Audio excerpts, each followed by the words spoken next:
मित्रांनो, 2022 मध्ये मराठी भाषा भवनाचं मोठ्या थाटामाटात भूमिपूजन झालं होतं. तेव्हापासून आता बघता बघता सुमारे 4 वर्ष उलटून गेली आहे. चन्नी रोड येथे बालभवनाच्या डाव्या बाजूला ही जागा देण्यात आली होती आणि इथलं काम सुरू झालंय असंही सांगण्यात आलं होतं. पण 2022 पासून आत्तापर्यंत या कामाची सध्याची खरी परिस्थिती काय आहे हेच पाहण्यासाठी कुलाबा न्यूज 24 आज थेट त्या साईटवर पोहोचलं. तिथे गेल्यावर तिथल्या सिक्युरिटीने काही सुरक्षा कारणास्तव आम्हाला आत जाण्यास नकार दिला. तरीही आम्ही बाहेरून काढलेल्या व्हिडिओमध्ये आपण या कामाची सध्या स्थिती नक्कीच पाहू शकतो. इथे आपल्याला रेतीचे 2 मोठे ढीग दिसत आहेत. मागे काही कंटेनर्स आहेत. त्याचसोबत खाली धूळ खात पडलेले आयबीम सुद्धा दिसत आहेत.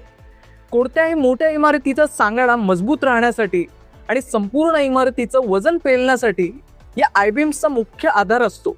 याशिवाय काही ड्रम्स, पाईप्स, सिमेंट मिक्सर आणि शोर पायलिंगसाठी वापरले जाणारे पाईप सुद्धा मागे पडलेले दिसत आहेत आणि त्यात 3 ते 4 उत्तर भारतीय कामगार दिसत आहेत. विशेष म्हणजे कोणतीही मोठी इमारत उभी करताना आधी आजूबाजूची माती खचू नये म्हणून शोर पायलिंग करून मोठा खड्डा तयार केला जातो आणि मग जमीन मजबूत करण्यासाठी जे फाउंडेशनचं काम केलं जातं. 2022 ला भूमिपूजन झालेल्या या मराठी भाषा भवनाचं अजून फाउंडेशनचं म्हणजेच पायाभरणीचं काम सुद्धा पूर्ण झालेलं नाहीये. जमीन जशीच्या तशी आहे. फक्त काही निळ्या रंगाच्या PVC शीट्स म्हणजेच पत्रे लावून जागा बंदिस्त करून घेतली आहे.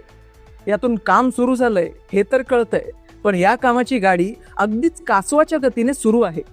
BJPचं ऑफिस सुद्धा बनून तयार झालंय, पण अजून मराठी भाषा भवन बांधून पूर्ण करायला मुहूर्त का काढावा लागतोय असा प्रश्न उद्धव बाळासाहेब ठाकरे यांनी नुकताच उपस्थित केला होता.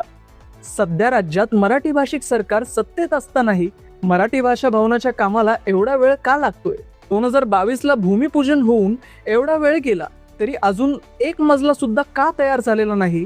हा एक अत्यंत महत्त्वाचा प्रश्न सर्व मराठी भाषिक आणि विरोधी पक्षांकडून निर्माण होतोय.